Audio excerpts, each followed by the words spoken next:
سارے لوگ کہتے ہیں کبھی کبھی، تو میں اس کا جواب یہ ہے کہ بھائی تم کام شریعت کے مطابق کرو گے یا منمانی کرو گے؟ بھائی جب شریعت کہہ رہی ہے کہ آپ قربانی کرو، اللہ کو قربانی پسند ہے، تو اب آپ غریب پر ترس کھا رہے ہیں؟ کیا اللہ کو ترس نہیں آتا غریب پر؟ بھائی اللہ کو جو اتنا ترس آتا ہے کہ 2.5% زکوٰۃ نکلواتا ہے غریب مالداروں کے پاس سے۔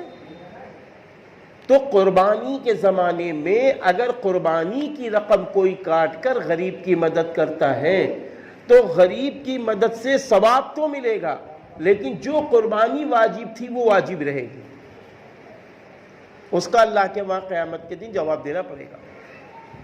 ہاں، تو اس لیے جو لوگ یہ سمجھاتے ہیں کہ قربانی کے دنوں میں ارے قربانی کی کیا ضرورت ہے، اتنا پیسہ چلا جاتا ہے، ایک بکرا کافی ہے، اتنا تو آدمی گوشت نہیں کھا پاتا، تو یہ سب ان کی من کی سوچ ہے، رب کی فکر سے وہ کٹ کر ہے۔